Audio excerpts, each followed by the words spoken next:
disebut sebagai ekstraksi pada cair karena yang menjadi pelarutnya itu adalah cair, sedangkan yang jadi sampelnya berupa padatan. Nah, ini pada percobaan kali ini kita itu menggunakan metode sokletasi, di mana dia itu berprinsip untuk pemurnian secara berulang, menggunakan suatu pelarut yang sesuai. Nah, pelarutnya itu biasanya digunakan pelarut-pelarut yang rendah, terus juga bersifat volatil, artinya mudah menguap. Sejauh ini suara kakak jelas nggak? Jelas, Kak. Jelas, Kak. Kak. Nah, di sini aku mau jelasin mengenai minyak. Ini kan kita mengidentifikasi adanya minyak pada suatu kan sampelnya itu pada percobaan kita itu sampel berikan. Nah, kalau misalnya Kak, ikannya itu ikan apa Kak? Bebas. Ikannya itu boleh ikan tuna, patin. Pokoknya ikan-ikan yang mengandung kandungan minyak yang banyak. Kalau menurut kakak, itu tuh kalau karena kami kemarin praktikumnya udah online go, jadi digunain ikan patin. Karena kan ikan patin bahkan di kulitnya itu udah banyak mengandung lemak ataupun minyak. Harganya juga murah, terus juga mudah dicari. Nah, selain ikan, bisa juga sampelnya itu berupa tumbuhan, misalnya kemiri ataupun jahe. Pokoknya yang minyaknya mau diambil. Terus minyak ikan ini kan diperoleh dengan cara ekstraksi. Ekstraksi minyak merupakan salah satu cara untuk mendapatkan minyak ataupun lemak. Jadi aplikasinya itu banyak. Misalnya ekstraksi pada cair ini banyak digunakan pabrik-pabrik pembuatan minyak. Oke, next. Nah, di sini ada jelasin mengenai gambar yang kakak tampilin. Ada yang bisa jelasin ini apa, bagiannya apa, fungsinya apa. Dapat plus ya? Kami, Kak. Silakan, Alpi.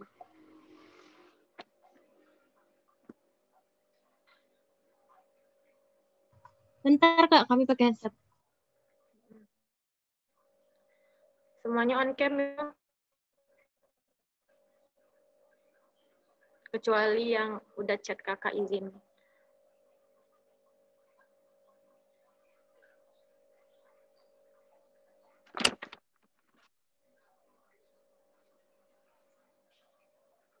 Udah, Alpi?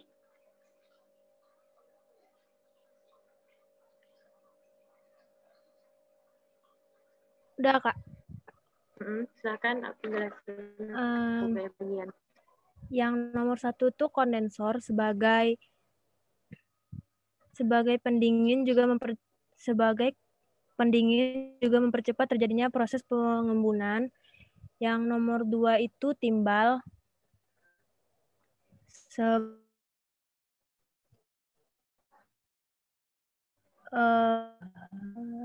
sebagai wadah untuk sampel yang ingin diambil. Bahasa Alpi sendiri gitu nah. Pakai bahasa Alpi sendiri itu apa Kak? Ini Pertama tuh timbal Kak yang untuk pendinginan juga untuk mempercepat proses pengembunan. Terus yang kedua tuh ada timbal. Yang pertama tuh kondensor, salah Kak. Yang kedua tuh ada timbal sebagai tempat sampel yang ingin diekstrak. Sebagai tempat sampel yang ingin diambil zatnya. Yang ketiga itu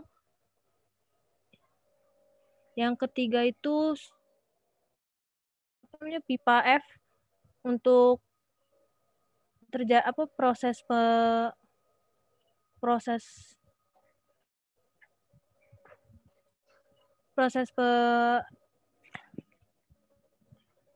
bentar Kak.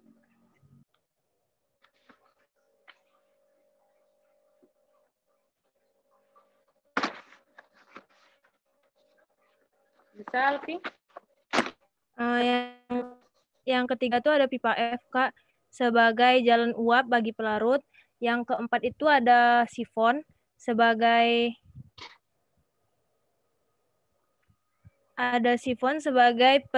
penghitung siklus yang akan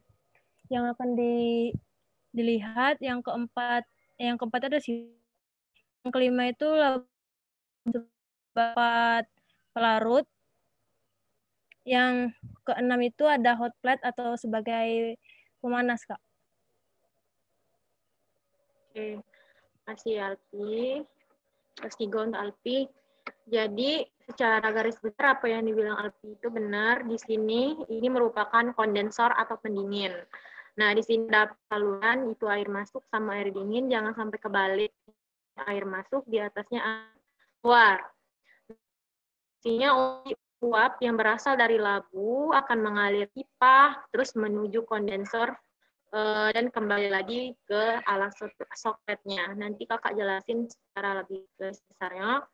Nomor 2 itu benar tumbal, atau kalau yang secara skema itu namanya tumbal. Kenapa disebut tumbal? Bentuknya menjari. Nah, tumbal ini letaknya di sini, di tengahnya. Nah, yang ketiga itu pipa, itu yang mengalirnya uap dari labu, itu uap itu adalah uap yang berasal dari pelarut yang mengalami pendidihan. Yang keempat itu namanya sifon. Sifon ini adalah salah satu jadi kayak indikator bahwa suatu uap itu atau sampelnya labu jadi satu siklus. Nah, kelima labu bulat. Keenam ini kayak Abu Didi, lebih tepatnya itu untuk wadah tampung pelarut yang udah mengalami penguapan. Terus ada 6 head heating atau hot plate. Nah, di sini untuk pemanasnya. Nah, terus sebelumnya kakak mau jelasin dulu mengenai skemanya. Ini kalian sambil lihat skema ya, biar terbayang kalian proses strukturnya. Jadi guna ini memperoleh daging ikan yang dipotong-potong. Nah, dagingnya bebas, ikannya apa? Ikan tuna, ikan patin, ikan nila, ataupun apa. Pokoknya ikan yang mengandung minyak yang banyak. Nah, terus juga diambil daging, dipotong jadi buah bagian, tidak usah kecil kayak di pasar, jadi buah. Durinya dibuang, dan kenapa kok harus di open? Tujuan di open itu selain biar ikannya kering, agar pori-pori ikannya itu terbuka pada saat pengepresan, sehingga minyak yang dihasilkan juga lebih banyak.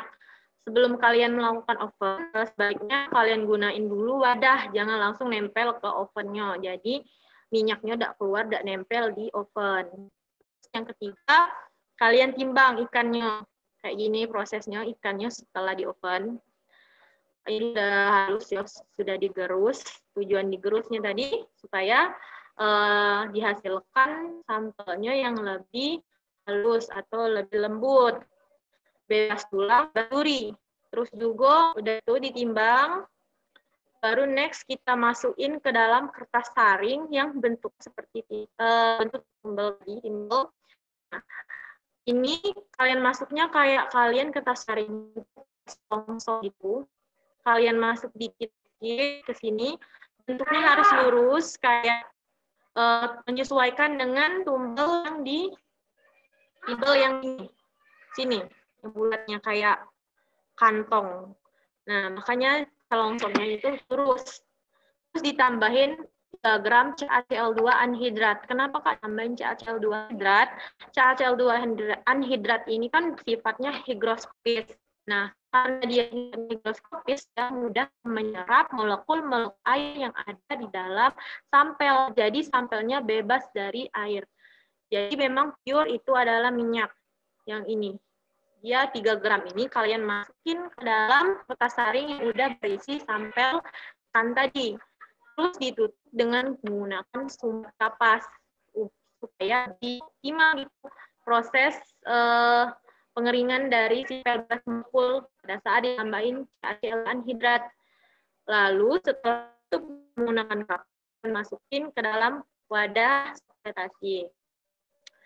Nah, udah itu kalian masuk dengan menggunakan PE. Di sini sebagai pelarutnya. Pelarutnya itu dimasukin tuh, yang sebelumnya selongsongnya udah kalian masukin ke dalam alat sokletasinya. Yaitu kalian masuk menggunakan corong, maka pelarutnya itu akan mengalir ke bawah, merendam si selongsong yang berisi sampel. Nah, kemudian dilakukan sokletasi perlahan. Sebelumnya alatnya udah kalian rangkai kayak gini. Nanti proses pengerangkaian alatnya akan jelasin. Nah, terus dihentikan sokletasinya minimal 6 siklus. Kak, apakah cuma 6 siklus tandanya? Enggak. Sebenarnya ini cuma kalau untuk hasil kakak kemarin, data yang kakak dapat, itu bisa sampai 17 siklus. Kak, gimana tuh caranya mengetahui kalau misalnya proses sokletasinya udah selesai? Nah, caranya itu, yaitu, jadi caranya itu dengan cara kalian melihat saat misalnya kalian nih di video di sini. Nah, saat proses dari labu yang menuju pipa dan berinteraksi dengan air pendingin, maka kembali lagi ke alat sokletasi, maka akan berinteraksi dengan sampel dan pelarut melewati sifon. Sifonnya akan kembali melewati ini. Kalau sifonnya udah penuh, itu udah satu kali siklus artinya. Nah, itu dihitung sebagai siklus 1. Nah, kalau biasanya untuk siklus 1, perubahan pelarut dari warna pelarutnya si PE itu kan, nah, jadi dia tuh warnanya kuning biasanya. Nah, kalau biasanya pelarut Maaf Kak, sebelumnya suara Kakak macet-macet Kak. Oke ya. Masih macet nggak? Yang lain suara kakak macet-macet nggak? Masih, Kak. Masih Kak, dari tadi Masih pecah-pecah macet juga. juga tadi, Kak. Macet ya? Iya Kak, macet-macet Kak.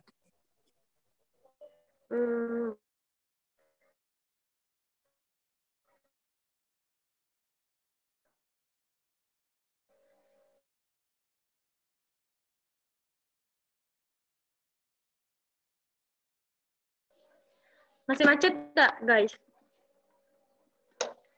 Enggak, Kak. Udah sih, coba ngomong be dulu. Lagi kalau macet aku bilang. Oke. Oh iya, macet di bagian macetnya bagian di mana? Bagian Kakak jelasin tadi. Bagian itu Kak, saat siklus. Siklus ya, oke. Nanti kalau misalnya macet lagi,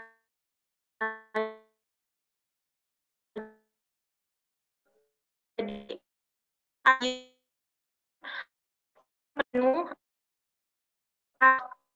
mengalir ke bawah labu ini, artinya udah mengalami satu kali siklus. Jadi itu dihitung sebagai siklus pertama.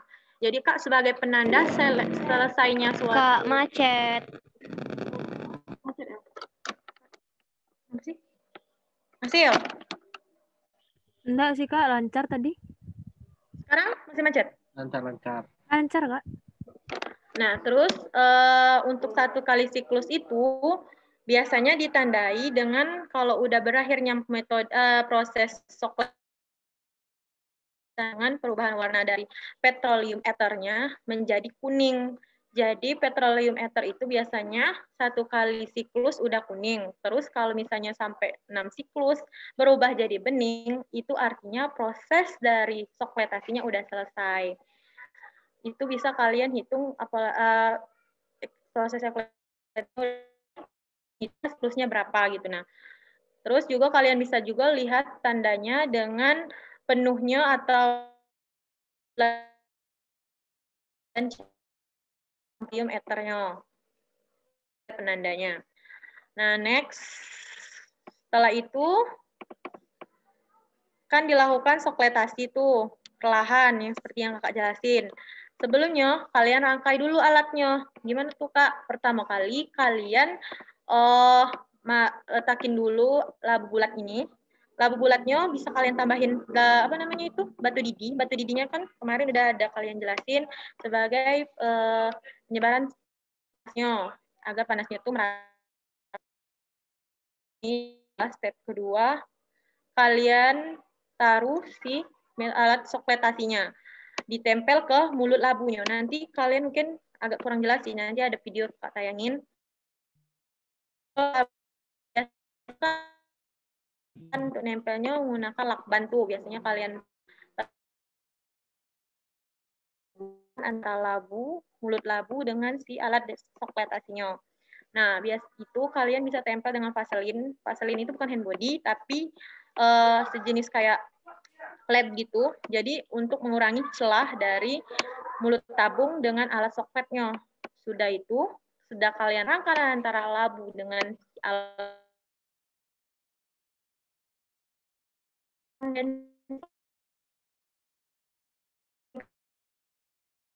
mulut dengan alat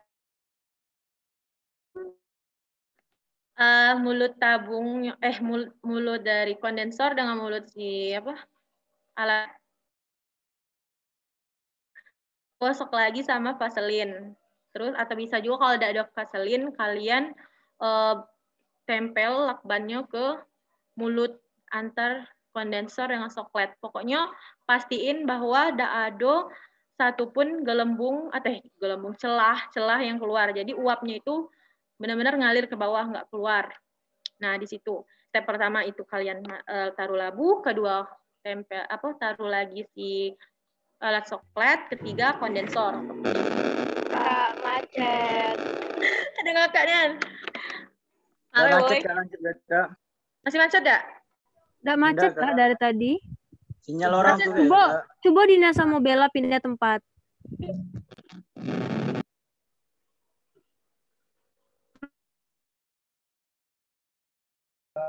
Macet kok, tidak macet kok, Git. Kayaknya kalau macet aku bilang, kayaknya yang macet tuh suara yang ngomong tadi bilang macet tuh, nah itu suara mereka tuh macet. Berarti sinyal mereka macet. Lanjut, Be. Udah sejauh ini paham kan, weh? Nanti kalau misalnya ada yang ingin tanya boleh tanya di akhir. Udah kan, setelah itu baru kalian udah terangkai alatnya dalam satu labu, 2 soket, 3 kondensor, udah kalian satuin. Kalian untuk memastikan kalau alat aman, taruh si klep pegangannya alat. Terus baru kalian nyalain si air pendinginnya. Jangan lupa hubungin dulu dengan saluran air masuk sama keluar. Jangan sampai kebalik. Nanti kalau misalnya kebalik, tekanan dulu si alat kondensornya, pendinginnya, sudah dinyalain, baru kalian hidupin si hot plate atau heatingnya tadi. Heating mantle-nya. Terus sudah dinyalain, kan ini pelarutnya di bawah sini tuh, maka dia akan mendidih. Saat dia mendidih akan mengeluarkan uap.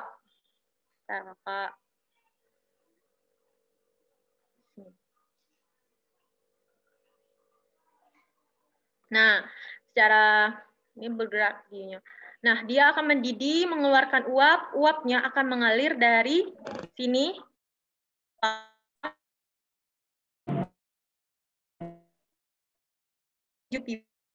pipa ini.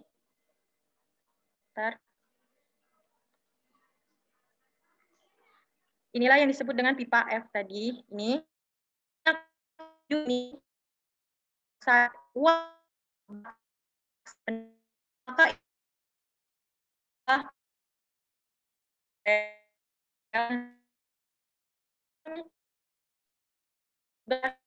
harus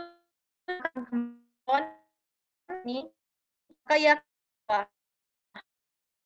dengan bulatnya itu akan dengan rotary evaporator ini tujuannya itu untuk memisahkan antara PE dengan dengan minyak atau lemaknya. Jadi dihasilkan lemak atau minyak yang benar-benar murni tanpa kandungan pelarut dari PE. Nah, metode yang digunakan itu metode destilasi. Kenapa Kak digunakan destilasi? Karena dia ini untuk memurnikan antara 2 sampel. Jadi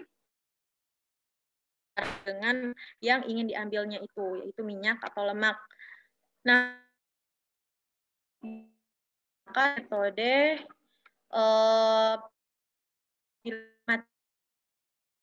apa namanya itu titik didih yang rendah. Kak, kenapa digunakan PE? Bisa nggak digunakan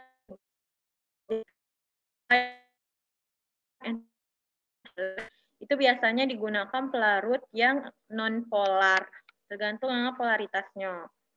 Sudah didestilasi, sudah terpilih.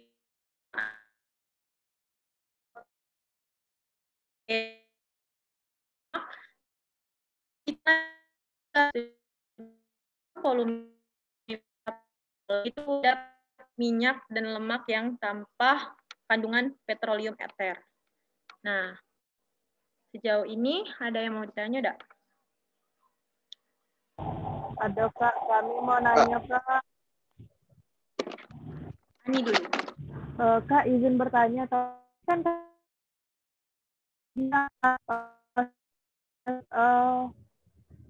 proses ekstrakseltasinya tuh sampai ada yang 17 kali enggak tuh Kak? Yang data yang Kakak dapatin. Oh iya, itu bukan data dari kakak pas praktikum, soalnya kan praktikum kemarin kan udah online, jadi itu tuh data dari kakak-kakak yang di atas. Nah Kak, Terus yang mau kami tanyain, kok bisa sampai 17 kali Kak? Bukannya, tapi kalau kami nengok di modul tuh kan dia cuma 10 kali siklus tuh sudah dianggap ekstraksinya tuh udah cukup Kak. Nah kalau 17 kali itu enggak apa-apa ya Kak ya? Enggak apa-apa, dia tuh selama misalnya kan dia ini prinsipnya itu kan pemurnian berulang. Jadi tidak harus ini kan katanya yang di modul atau sekali siklus.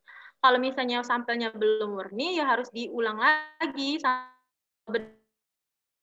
Udah yang kalau misalnya 10 kali udah murni ya udah stop di 10 kali. Kalau misalnya ini kita lanjut lagi walaupun sampai 17 kali. Oh, berarti ada patokan gitu ya Kak? Ya dia 10 kali gitu. Pokoknya harus sampai murni ya Kak ya? Iya, sampai benar-benar nih. Jadi kan apalagi sampel yang digunakan kan beda-beda tuh, beda lagi proses ekstraksinya. Ada yang sampai 18 kali, ada yang 12 kali, itu tergantung juga sama sampelnya, sama pelarut yang kita gunakan. Jadi penting untuk melihat pelarut yang kita gunakan. Baik Kak, terima kasih penjelasannya. Siapa lagi? Next. Kak, izin bertanya Kak. Ya. Ini bertanya pas bagian apa Kak pemanasan ikan tadi itu Kak, minyak ikannya itu bisa terkeluar nggak dari ikan Kak? Pas proses sokletasinya ya? Enggak Kak, pas proses pemanasannya di awal tadi nah Kak. Oven ya? Iya Kak. Ovenan. Kemungkinan bisa karena kan makanya pas di oven itu tuh sampelnya dialasin dulu dengan menggunakan wadah. Nah kan kadang minyaknya itu bisa nempel di wadahnya, ya udah biarlah nempel, yang penting yang ada di ikan tuh yang pas kita gerus itu tuh lah yang diidentifikasinya, yang nempel di wadah ya udah biarlah gitu. Nah itu ada lagi Romi hasil akhirnya enggak Kak? Ada Kak, terima kasih Kak. Apa Nisrul? Itu mempengaruhi hasil akhirnya enggak Kak? Mempengaruhi sih, jadi pengaruhnya itu lebih ke jumlah minyaknya yang kita peroleh. Seharusnya minyaknya banyak, jadi minyaknya lebih sedikit karena udah banyak nempel di wadahnya. Jadi usahakan juga kan prosesnya tuh juga pemanasannya tuh maksimal. Kadang tuh proses pemanasannya itu lebih kayak dengan suhu yang lebih rendah, jadi lama lebih baik. Jadi kalau dengan suhu yang sedikit tinggi, nah di prosedur itu kan sampai suhu 110. Jadi untuk meminimalisir minyak dari ikannya itu keluar di wadahnya, nempel di situ. Jadi makin tinggi suhu, jadi kadar minyaknya itu lebih sedikit. Makanya proses pemotongan ikannya itu lebih bagus dibelah 2 bae, enggak usah dibelah kecil-kecil yang kayak di pasar-pasar. Belah 2, jadi minyak yang keluar itu lebih sedikit nempel di wadahnya. Gitu nih, Nisrul. Oke, makasih Kak. Ada lagi? Kak, izin nanya Kak. Silakan. Ali ya, kan Ali belum pernah nih Kak pakai alat sokletasi nih Kak. Nah, pertama kali itu sampel yang udah kita destilasi pertama kita ekstraksi dulu kan, ikannya tuh udah kita ekstraksi tuh kan Kak. Nah, kita tuh masuk senyawanya tuh lewat mana yuk, Kak? Terus keluarnya tuh bukannya di labu penampungnya tuh ya, Kak? Iya, labu bulat keluarnya, sampelnya. Nah, yang pertama kita masukinnya tuh lewat mana, Kak? Masukin si sampelnya ya? Iya, lewat atas nih ya? Ini, Lewat di atas waternya tuh. Ini nah, lewat ini ekstraktornya. Alat ekstrak yang ini. Mulutnya, bentar ya, kakak ada fotonya. Kami masih bingung, Kak, soalnya, Kak. Nah, ini kan selongsongnya tuh yang udah dimasukin sampel. Jadi, mana tadi fotonya? Nah, dia itu masuk ke ekstraktor. Alat ekstraktor dalam sekretasinya. Ini kan di atasnya belum ada tuh. Belum ada kondensornya. Belum ada kondensor. Jadi untuk kalian merangkai alat sebelum kalian merangkai alat, si sampelnya udah kalian masuk ke alat ekstraktor sekretasinya.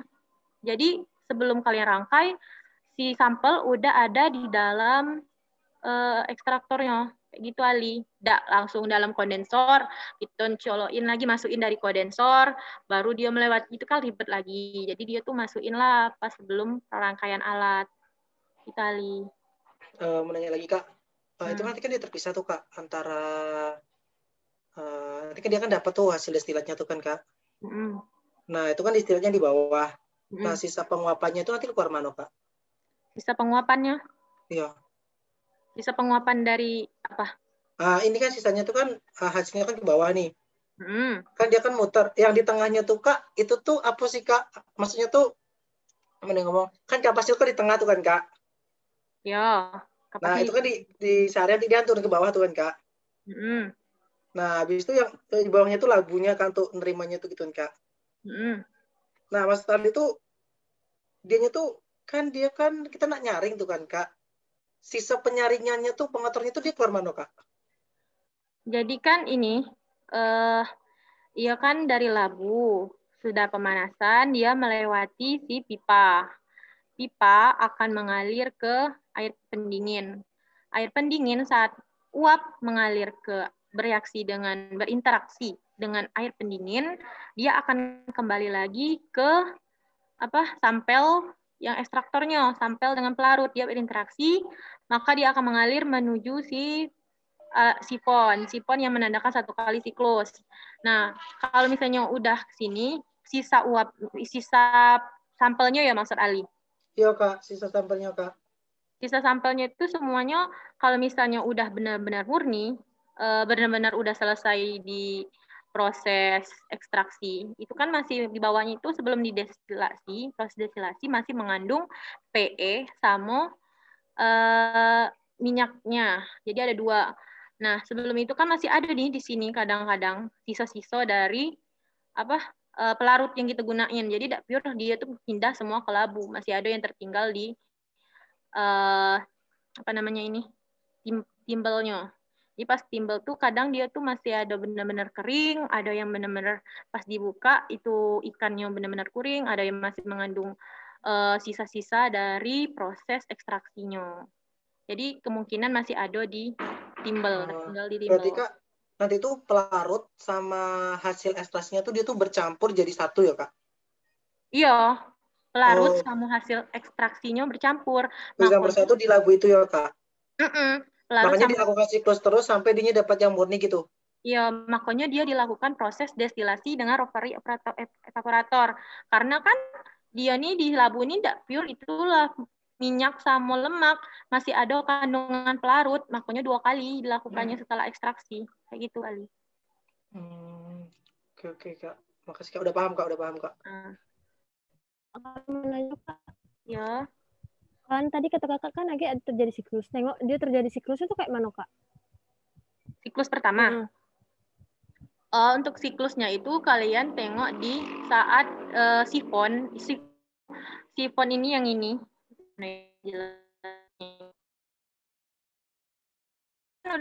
Tuh, ke bawah, ke labu. Itu tuh pokoknya udah saluran yang di atas. Nah, dia mengalir ini ke labu. Itu tuh kalau udah penuh, 1 kali siklus. Nah, 1 kali dengan pelarut yang kan PE. Kalau misalnya dalam satu kali terus PE itu bakal berubah jadi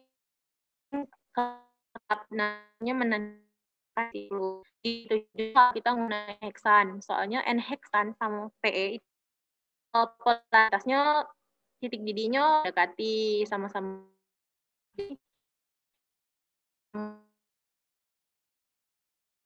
Ada. Oh, jadi berarti nengoknya dari apa namanya itu sifonnya nanti kalau udah penuh ya Kak? Nengok. Iya, dari sifon sama warna pelarutnya, perubahan warna pelarut. Karena kan kalau misalnya belum dihidupin si labunya belum panas kan airnya belum mendidih. Belum mendidih kan tidak bisa mengalir dari sifon. Dari air uapnya tidak bisa mengalir, airnya juga tidak mendidih, tidak bisa ke sini. Jadi kakak mau kasih tahu kalau misalnya sebelum kalian melakukan proses ekstraksi, kalian nyalain dulu pendinginnya, baru kalian hidupin hot plate atau heating meltingnya, mantelnya. Jadi tidak harus dia langsung panas. Jadi airnya kondensernya udah mulai mengalir, air masuk sama air keluarnya, baru kalian nyalain si pemanasnya atau hot plate. Ada lagi? Gilang ada bertanya lewat chat, Kak. Yang bertanya lewat chat ya? Kak, berarti itu intinya kalau misalnya warna dari larutnya ini udah berubah, maksudnya kita udah anggap itu udah ekstrak dari minyak dari ikan itu, maka baru kita pakai rotary evaporatornya, Kak. Iya. Berarti yang menandakan dianya tuh bahwa sudah ada terjadinya, kan karena dia kan pelarutnya tuh kan sama-sama non polar tuh kan, Kak. Nah, jadi kan kita nanti nampak tuh perubahannya karena dari pelarutnya yang tadi udah kakak bilang dari warna bening jadi coklat. Jadi nanti kalau misalnya kita kira dia udah coklat, menurut kita udah sama kakak tuh dari warna bening kayak keruh itu kan 1 kali siklus. Udah dilakukan pemurnian lagi sampai siklus berapa dia berubah lagi jadi bening. Itu menandakan kalau udah berakhirnya proses ekstraksi. Iya Kak, Mas Tuan itu udah selesai kayak gitu Kak. Kan maksudnya kan kita destilasi lagi. Nanti mau kita destilasi vakum pakai rotary evaporator kan Kak. Nah, jadi itu kan Mas Tuan itu kalau kita anggap dianya tuh emang sudah terekstrak semua, maksudnya perubahan warnanya udah cukup gitu loh. Kan misalnya kan terakhir dianya tidak ada perubahan lagi, itu baru kita rotary evaporator ya Kak? Iya, tidak ada perubahan warna lagi. Misalnya kalau misalnya kayak berubah lagi sampel ekstraknya belum benar-benar murni, belum benar-benar pure, atau PE-nya belum benar-benar mendidih dengan baik. Jadi berarti kalau ya mana? Next Ali langsung deh. Berarti shock lactase ini kalau misalnya kita tuh nggak berdasarkan dia untuk berapa kali siklus, yang penting dia warnanya tuh pada saat shock lactase yang terakhir itu dia masih bisa berubah lagi, maka dilakukan terus sampai dia nggak berubah, ya kan Kak? Baru kita rotary evaporator. Iya, rotary evaporator. Oke, udah paham. Makasih Kak. Ya. Jadi yang nyambung lagi dengan yang pertanyaan si Ani tadi, kenapa Kak sampai 17 kali? Ya karena sampelnya belum benar-benar murni, belum benar-benar PE-nya belum masih kayak masih ingin terekstrak. Nah, setelah kalian destilasi, udah siklusnya udah cukup, kalian destilasi, Kak, kayak mana cara ngetahuin kalau misalnya destilasinya udah selesai? Nah, itu biasanya kalian amati lagi di labunya. Kalau misalnya di labunya masih ada gelembung-gelembung, itu berarti masih ada kandungan PE, belum pure kandungan dari minyak atau lemaknya. Berarti minyak sama lemaknya belum bisa kita tentukan volumenya karena masih ada gelembung di labunya. Itu berarti kalau masih ada gelembung di labu, berarti masih ada kandungan PE-nya. PE-nya masih ingin kayak menguap. Kayak gitu. Itu menandai kalau destilasinya udah selesai. Ada lagi yang mau nanya? Yang di chat tadi ya? Enggak, Kak, itu kayaknya udah terjawab tadi, Kak. Udah terjawab ya? Iya, sekalian yang Ali tanya tadi kan udah masuk kok. Ada lagi? Anjali mau nanya, Kak. digunakan pada percobaan ini kan PE, Kak. Terus bisa diganti kan, Kak? Misal kalau diganti itu akan berpengaruh tidak sama hasil dari ekstraksinya, Kak? Tidak sih, asal pelarut yang kita pilih benar-benar pelarut yang sesuai. Kita lihat lagi polaritasnya, titik didihnya. Misalnya kalau PE kita ganti dengan pelarut N-heksan, kan sama-sama non-polar. Tidak apa-apa, karena sifat dari N-heksannya kan mudah menguap. Titik didihnya hampir berdekatan tuh. PE dengan N-heksan tuh kalau tidak salah titik didihnya sampai 35, rentangnya 35 sampai 70. Nah, itu tidak apa-apa, biasanya titik didih yang rendah biasanya digunakan dalam proses ekstraksi. Kayak gitu, Anjeli. Kasih, Kak. Ada lagi? Mau nanya, Kak. Tadi kan pakai kapas tuh kan, Kak. Nah, kapas itu ada nggak sih harus berapa sekali itu kita ganti, Kak? Atau nyampe satu kali kita ekstraksi ya sebanyak itulah kita pakai, Kak? Tidak apa-apa sih, tidak usah diganti sama kapasnya, karena kan itu tuh uap dak sih, tidak basah nian si sampelnya. Makanya pelarutnya tuh jangan sampai kita masukin pelarutnya nutupi si selongsongnya. Jadi cuma terendam setengahnya baik, kayak 3/4. Kapasnya kan lebih mengeluarkan uap, bukannya basah nian. Tidak sampai. Jadi kalau kakak saran sih tidak usah kapas, kayak sumbat kayu. Kalian pernah nggak sih praktikum gunain sumbat dia tuh, yang kayu-kayu gitu, gabus? Oh, pernah, Kak. Kayak gitu sih lebih baik kan kita di laboratorium itu lebih menggunakan gabus daripada kapas. Jadi lebih baik gabus karena ketahanannya juga. Jadi maksudnya kayak dia tuh cuma menahan uapnya doang kan, Kak? Maksudnya fungsinya kapas ini. Jadi untuk penguapan, terus juga dia tuh kaitannya lagi dengan si CaCl2 anhidrat, karena kan CaCl2 anhidrat ini ditutup lebih bekerjanya itu lebih efektif. Dia kan CaCl2 ini fungsinya untuk mengurangi kandungan molekul air di dalam si sampel ini. Kadang kan walaupun di oven sampelnya tuh masih ada ketinggalan airnya masih ada sedikit. Nah, itulah fungsi dari CaCl2 anhidrat. Kadang tuh kalau kalian perhatiin jurnal kalian ataupun video kan kakak tayangin, itu tuh kadang nggak ada ditambahin CaCl2 anhidrat. Jadi dia tuh langsung udah kayak sampel baik dalam selongsong. Nggak ada ditambahin CaCl2, tapi lebih efektif ditambah CaCl2. Jadi pure itu tuh molekul airnya udah ada. Apalagi kan kita menggunakan sampelnya ikan tuh.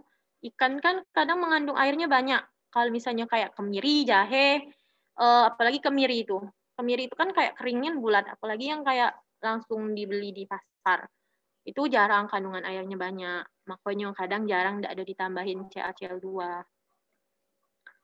Ada lagi? Kak, berarti CaCl2 itu ditambahi di dalam kapasnya tuh, Kak, ya? Bukan dalam labu?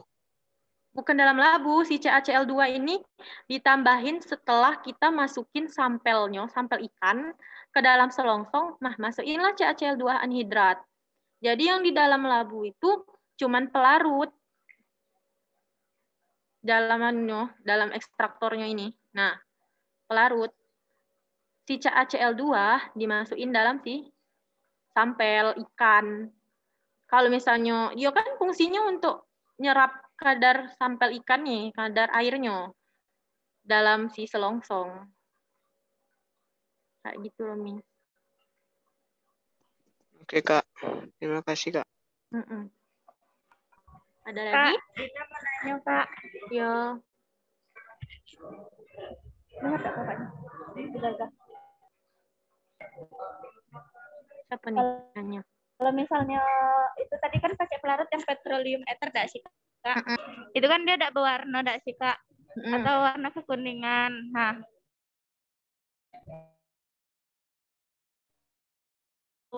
Memiliki warna lain.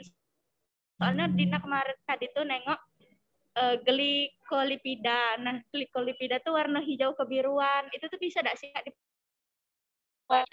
Yang kalian gunakan ya? Yo. Itu jurnal yang kalian gunakan ya, Dina? Tidak, Kak. Dina udah nengok tadi tuh. Jawaban pretest Di? itu jawabannya. Iya, jawaban pretest kami tuh itu tadi tuh. Salah satunya itu. Nengok di Google ya? Ida nengok di Google. Jadi kalau misalnya pemilihan sampel pelarutnya sebaiknya digunakan pelarut yang bening. Jadi terlihat proses perubahannya tuh lebih spesifik. Kalau misalnya sampai warna hijau, itu tuh kalian tergantung lagi lah nengok perubahan warna melihat siklusnya lah lagi untuk melihat bahwa ekstraksinya udah selesai. Makanya kalau dalam pemilihan pelarutnya harus benar-benar kalian perhatiin lagi, jangan yang kayak menyulitkan kalian dalam proses penelitian. Kayak gitu. Sebenarnya boleh-boleh baik sih kalau misalnya kepolaran atau kayak kepolarannya mendukung non polar, tapi sebaiknya digunakan pelarut yang benar-benar kayak perubahannya terlihat. Ada lagi mungkin Bella nanya? Iya Kak, kami mau nanya Bella Kak. Ini kan kita ini kan sekretari tidak. Itu tuh pakai sampel yang kecil-kecil ya Kak. Maksudnya ukuran sampelnya tuh dikit gitu nah Kak. Kalau misalnya sampelnya kayak kelapa, kan kelapa juga dicari minyaknya gitu nah. Sawit juga. Nah pakai kayak gini apa kayak mana tuh? Bisa enggak pakai kalau kayak gini ramenya enggak sih? Tidak bisa enggak pakai cara ini. Kelapa kayak sawit. Pakai ini. Ini kalau pakai kayak gini juga boleh pakai cara ini ya Kak. Iya, tapi lama juga. Nah, makanya itu sebelumnya dilakukan penggerusan, dihancurkan.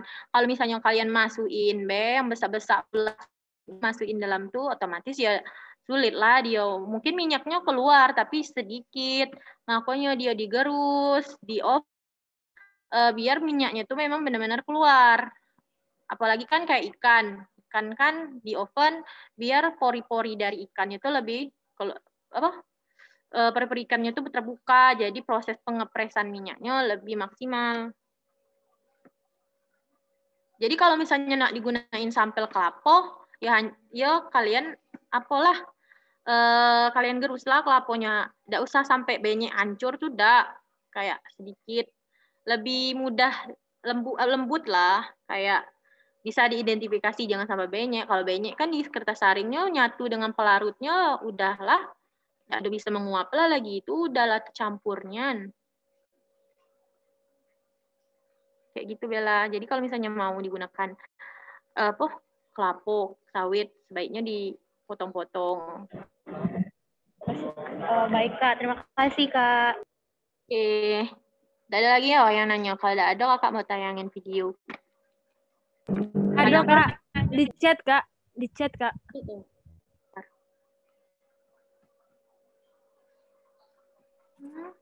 Yang di chatnya tidak bisa nanya ngomong langsung kan? Kenapa di chat gitu nah? Sedangkan kayak kita Ini pertanyaan siapa sih, Ripper ya? Ripper sama Siti. Iya Kak. Dari Ripper atau gimana? Gilang tadi udah ada sih tergabung dengan pertanyaan si Ali. Gilang tuh menjawab pertanyaan Liven. Aku suruh ini Kak, itu sedangkan kakaknya dia jelasin dia pakai mulut. Tanya pakai mulut dewe. Iya Kak, maaf tadi tuh apa sinyalnya kayak hilang-hilang timbul Kak. Ya ada apa. Dah. Jadi Kak mau jawab dulu pertanyaan Munawaro dulu. Siti Munawaro. Nah, itu tuh kalau di praktikum organik menambahkan garam anhidrat. Itu pas ekstraksi sudah selesai Kak. Tapi kalau di praktikum analitik kok beda lagi Kak. Jadi kayak mana tuh? Maksudnya apa sih? Nambahkan anhidrat pas ekstraksinya udah selesai. Ini kan garam anhidratnya di sebelum nih. Siti Munawaro. Iya, makanya itu Kak, kami tuh bingung kalau di organik tuh sudah selesai ekstraksinya tuh Kak ditambahi. Cuman kalau di analitik nih kan pas itu apa tuh Kak? Pas sebelum selesai ekstraksinya gitu. Dia mau ngambil minyaknya juga atau tidak? Iya Kak, sama. Tapi kalau di organik nih dia ngambil apa nih kemirinya Kak. Kalau di organik? Iya Kak. Di organik itu tuh setelah ekstraksi ya dimasukin garam anhidratnya. Iya Kak. Ya tergantung menurut kakak. Kalau sekarang kan penambahan hidrat kan karena sebelum dia dimasukin ke setelah selongsongnya dimasukin ke dalam ekstraktor, dia kan menguap. Kalau misalnya udah menguap, baru dimasukin lagi si garam anhidrat, jadi apalah fungsi dari si sampelnya penambahan garam anhidrat. Jadi sesuaikan lagi lah dari fungsinya. Kayak gitu.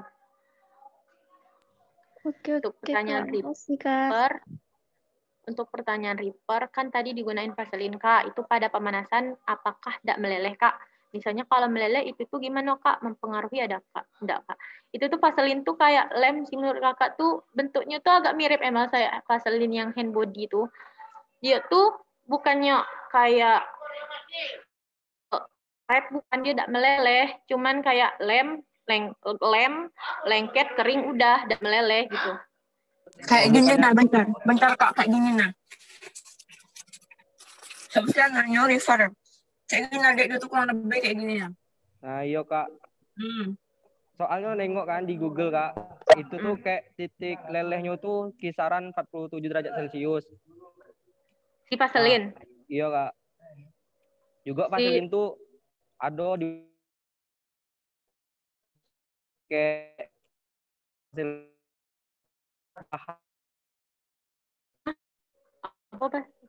pokoknya dia tuh kayak lilin lah Kak. Kurang ya cuman kayak itu lah. Oh iya sebenarnya disesuaikan juga sih kalau misalnya suhunya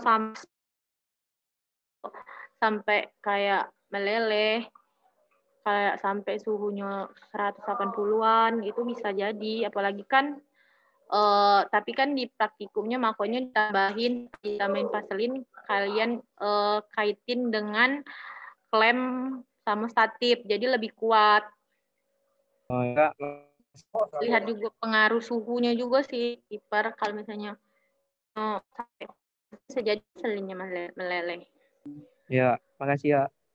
Terus Gilang, Kak izin nanya, kan guna vaselin itu buat apa sih namanya uapnya udah ada keluar gitu. Nah kalau meleleh itu aku udah tahu. Oh Gilang udah jawab ya. Ya jadi vaselin fungsinya celah dari uapnya udah keluar. Sebaiknya sih menurut kakak setelah diolesin sama vaselin itu tuh kalian tempel lagi dengan lakban hitam. Jadi benar-benar kuat rekat. Terus juga kakak di praktikum kita sejauh kakak praktikum tidak pernah tuh digunain vaselin kayak opsi baik sih menurut kakak kalau vaselin. Ya, makasih ya. Kakak mau tanya ya. Bentar.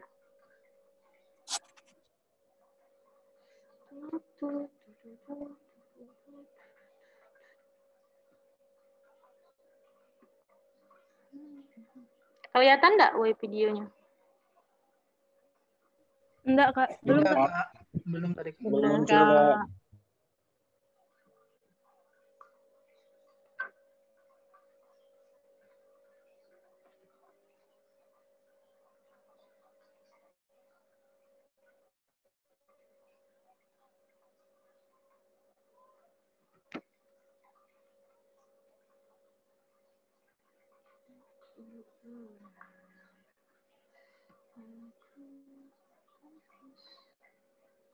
Nah, muncul nggak guys? Muncul kelihatan nggak? Muncul Kak. Muncul Kak.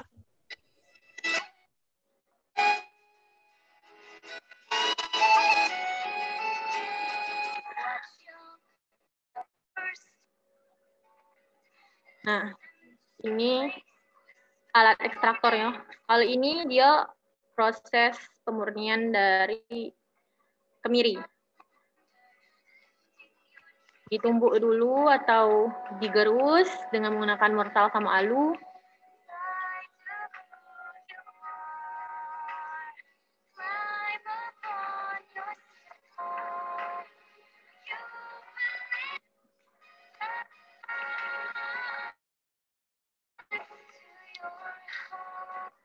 Nah, udah halus. Ditimbang.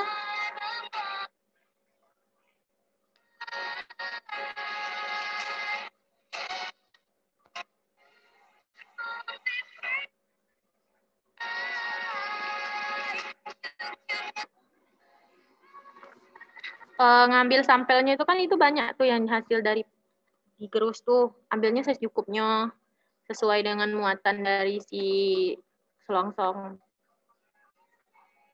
Nah, ini proses pembusannya menggunakan kertas saring, dibentuk kayak selongsong. Sesuaikan dengan bentuk dari si timbelnya.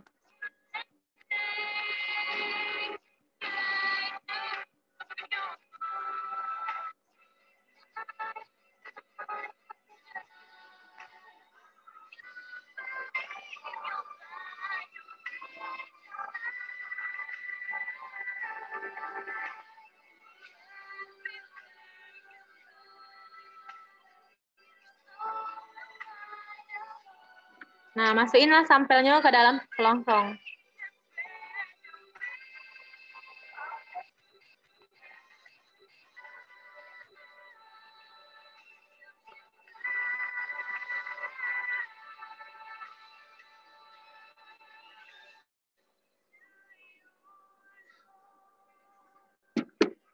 Nah, dipadatin supaya sampelnya padat. Dalam selongsongnya lipat.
Nah, ini secara visualnya, proses ekstraksinya.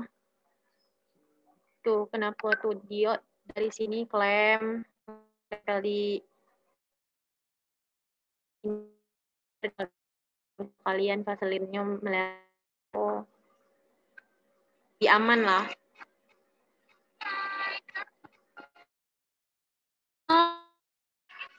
Terus dia mendidih, uapnya kan mulai ke atas.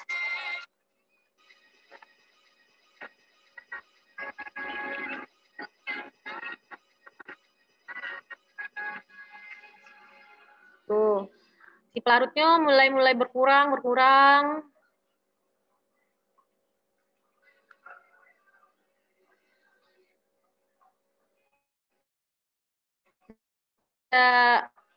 Keluar tuh siklusnya.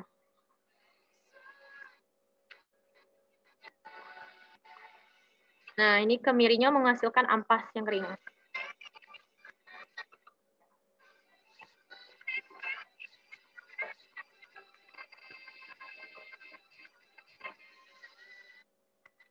Nah, kalau udah, ini kan udah ada kandungan PE sama minyak. Kalian destilasi.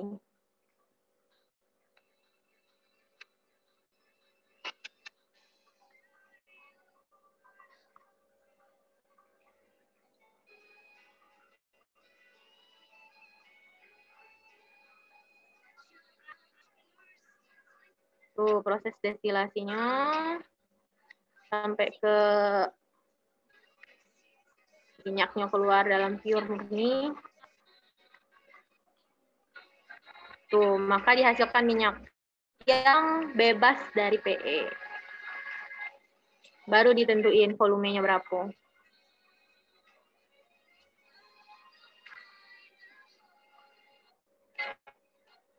Nah,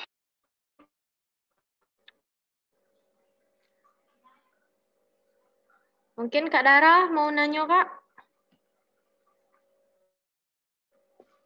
Atau kalian ada yang kurang jelas? Bentar, Kak. Kakak nak nanya ke Anjeli. Dengar aja suaranya? Dengar, Kak. Kan tadi tuh Kak Gita udah banyak bahas mengenai alat sokletasi. Nah, yang mana yang diketahui bahwa sampel yang digunakan dalam sokletasi itu tuh harus dihindarkan dari sinar matahari. Nah, itu tuh kenapa? Kenapa sampel pada sokletasi itu harus kita hindarkan pada sinar matahari? Itu untuk Anjeli. Terus untuk Dina, zat-zat yang bagaimanakah yang sebaiknya dipisahkan dengan menggunakan teknik sokletasi? Pertanyaan terakhir untuk siapa ya enaknya ya? Siapa Benika yang dari tadi diam-diam baik? Siapa ya? Andreas lah, Andreas datang. Boleh, Kak. Andreas Beka Andreas. Kita tengok muka Andreas barusan. Nah, untuk Andreas mudah be, tapi langsung jawab ya. Syarat-syarat pelarut yang digunakan pada saat proses sokletasi itu apa? Syarat-syarat pelarut pada saat sokletasi itu pertama memiliki kedua mudah menguap, ketiga tidak bereaksi dengan sampel. Oke. Pas kali Kak. Kak, boleh ulang pertanyaannya Kak? Ya.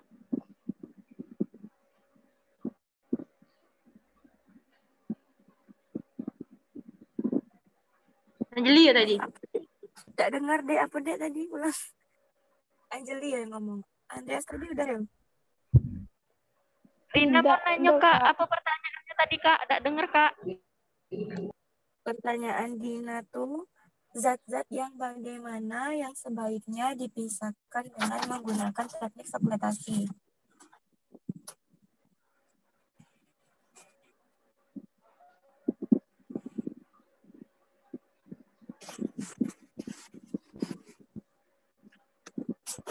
Andreas tadi udah, Dek? Udah, Sis. Udah, Kak, udah. Cuman 3 ya yang Andreas jawab? Iya, Kak. Nah, jadi sambil nunggu Dina sama Anjeli, Kakak mau nambahin. Syarat yang dibilang Andreas tadi udah benar. Yang pertama tuh yang penting pelarutnya tuh yang mudah menguap. Contohnya eter, PE, metil klorida, dan alkohol. Terus tuh titik didih pelarutnya tuh rendah. Terus itu pelarutnya tuh tidak melarutkan senyawa yang diinginkan. Itu pelarutnya tuh diekstraksi. Yang kelima itu pelarut tersebut akan terpisah dengan cepat setelah pengocokan. Yang keenam Kak, itu Dina mau jawab. Lebar, Kakak lagi jawab. Terus yang keenam tuh sifatnya itu sesuai dengan senyawa yang akan diisolasi. Jadi itu ya Andreas dan teman-teman lainnya. Catat kalau bisa masukin pembahasannya. Apa Dina? Jawablah. Pelarut ini kan Kak, dia tuh pelarut non polar atau pelarut organik. Nah, yang kalau di percobaan ini kita menggunakan petroleum ether atau sebagai gantinya boleh menggunakan alkohol atau heksan. Terima kasih Kak.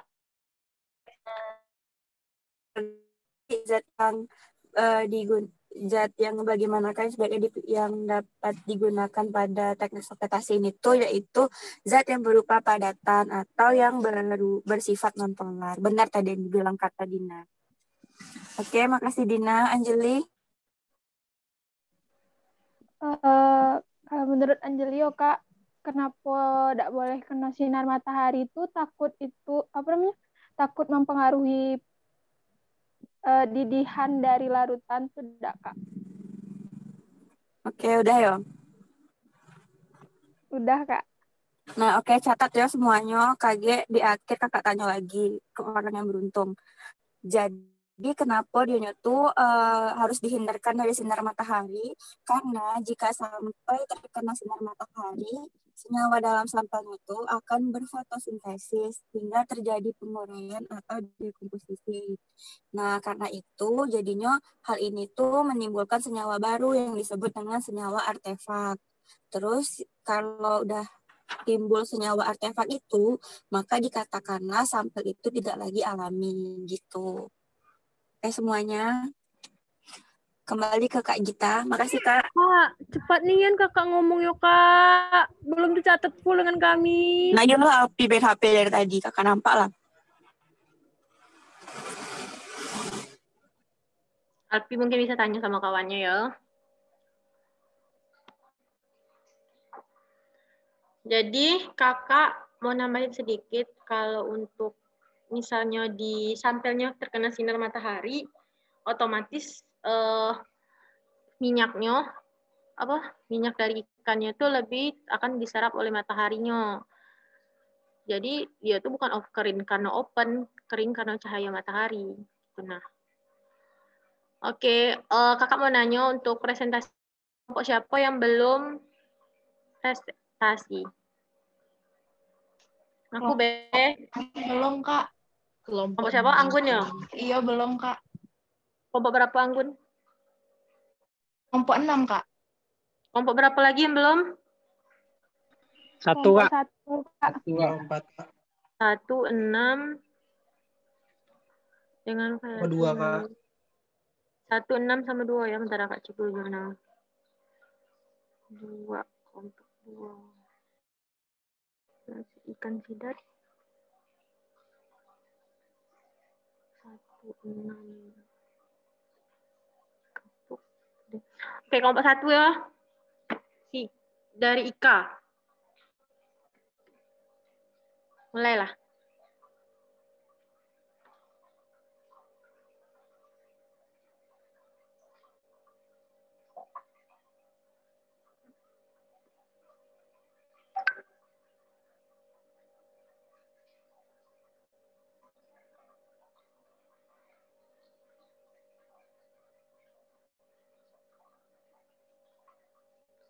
Silakan Ika, kelompok Ika.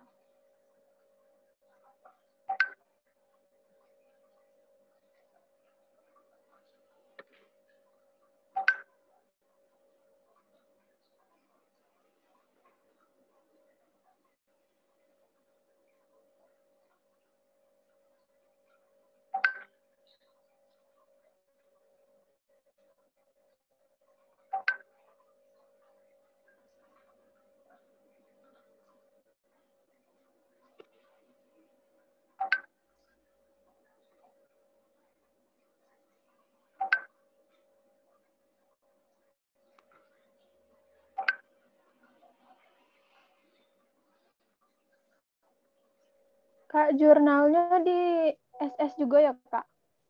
Boleh share screen, Be. Jurnalnya biar kawan-kawannya sama-sama nengok. Maaf, Kak. Dari kelompok kami pakai HP semua, Kak. Kelompok kalian semua ya. Mungkin hostnya mau bantu kawannya? Atau kakak yang share screen?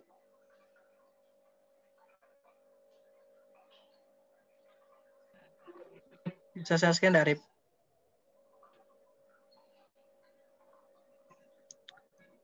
dibawain B jurnalnya ke grup, tolong.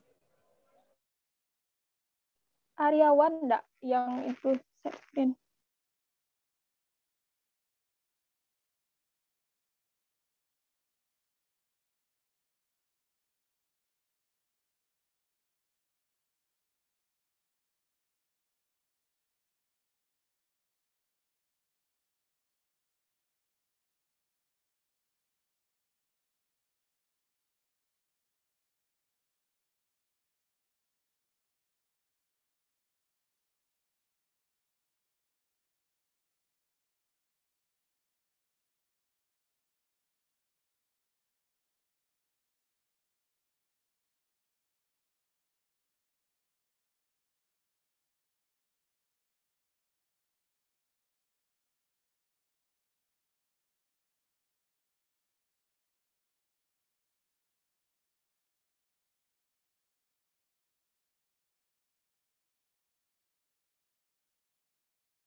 Halo, udah terlihat belum? Dali. Apa? Bagian mana pertama? Gimana, Kak? Jurnalnya belum terbuka? Belum. Belum, di kakak belum, tapi tidak tahu yang lain. Yang lain sudah belum? Belum.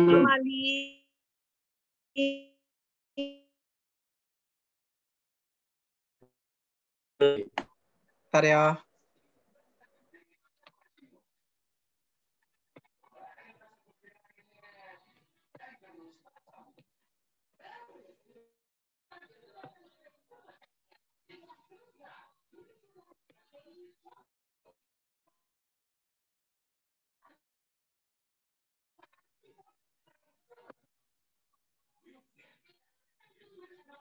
Sudah belum?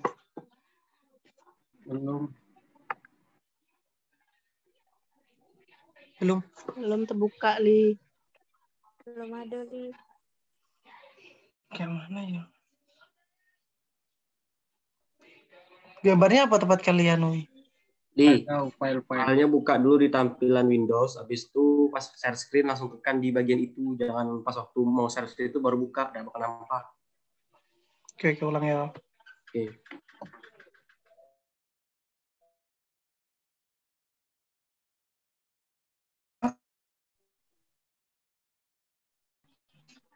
Udah ya? Udah, Li, udah. Oke, sip. Bagian apa metode ya?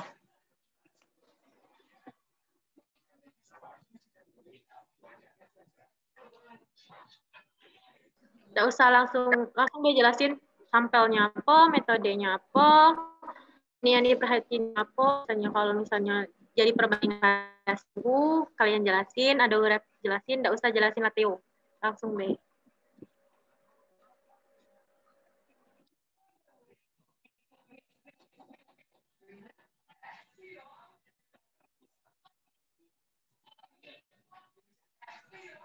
Baiklah, di sini saya akan menjelaskan tentang bahan yang akan digunakan. Yang pertama yaitu larutan KOH 0,5 dalam etanol. Yang kedua itu etanol 95% dan HCl 37%. Yang ketiga yaitu indikator fenol phthalein atau PP 1%. Yang keempat yaitu larutan HCl 0,5N dan Aquades. Nah, alat yang digunakan terdiri dari seperangkat peralatan soklet ekstraktor, ayakan dengan ukuran 30 mesh, oven dan neraca analitik, perangkat peralatan evaporator, neraca haus, statif dan gelas ukuran 1000 ml, beker gelas 100 ml, dan loyang. Alat untuk analisa itu ada buret 50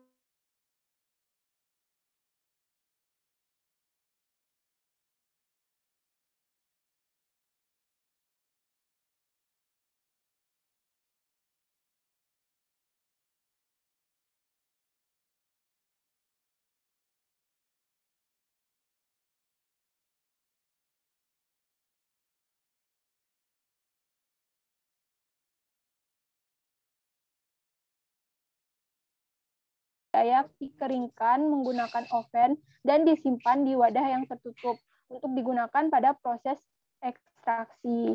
Nah,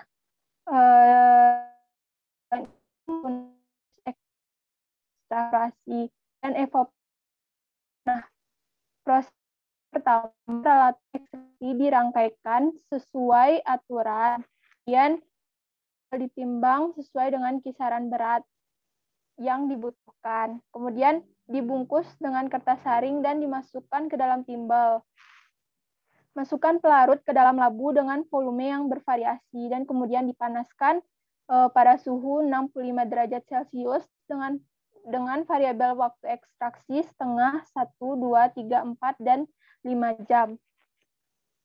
Serta rasio S per F yaitu 10, 12,5, 15, 17,5, 20, 22,5, dan 25 mili per gram. Setelah ekstraksi selesai, hasil ekstrak yang diperoleh kemudian dipisahkan antara minyak dan solvennya di evaporator 69 derajat Celcius. Dan selanjutnya dikeringkan di oven pada suhu 110 derajat Celcius selama 1 jam. Kemudian hasil yang didapatkan ditimbang beratnya dan dianalisa.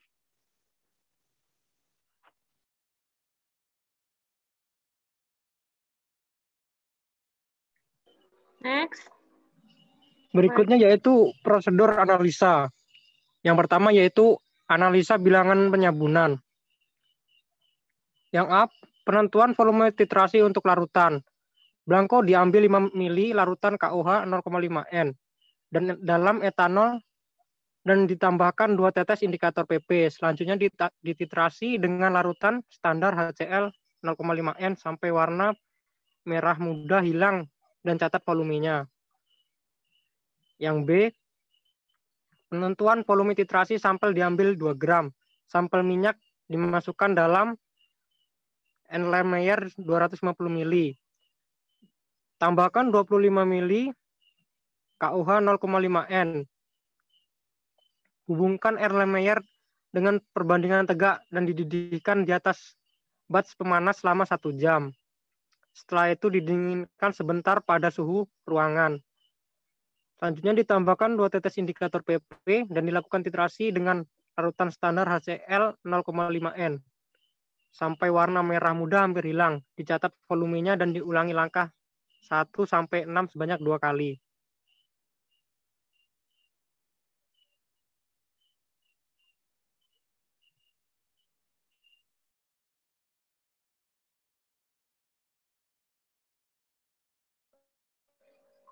Langsung hasil beda, usah dibaca prosedurnya. Langsung kayak yang penting-penting. Baiklah, adapun pengaruh variasi waktu ekstraksi terhadap rendemen minyak, yaitu dari hasil penelitian didapatkan data rendemen untuk berbagai waktu ekstraksi yang dapat dilihat pada gambar 1 berikut. Berdasarkan grafik di atas, dapat dilihat bahwa peningkatan rendemen terjadi seiring dengan peningkatan waktu ekstraksi selama waktu dan bahan yang diekstrak juga sehingga rendemen minyak yang diperoleh tinggi. Lamanya waktu akan memperoleh masuknya pelarut ke dalam bahan baku dan kelarutan dalam minyak biji kapuk berjalan dengan perlahan sebanding dengan kenaikan waktu. Rendemen minyak untuk berbagai waktu ekstraksi ini tidak terlalu menunjukkan adanya perbedaan yang signifikan. Rendemen minyak yang paling tinggi diperoleh pada waktu ekstraksi 5 jam sebesar 40,08%. Walaupun pada waktu ekstraksi 5 jam ini menghasilkan rendemen yang tinggi, namun memiliki bilangan penyabunan yang lebih waktu ekstraksi 3 jam. Penyabunan yang tinggi mengindikasikan bahwa kandungan asam lemak total dalam minyak tinggi, sehingga kualitas minyak akan semakin bagus. Selain itu, rendemen minyak yang dihasilkan pada waktu ekstraksi 3 jam ini tidak terlalu melihatkan perbedaan rendemen yang jauh berbeda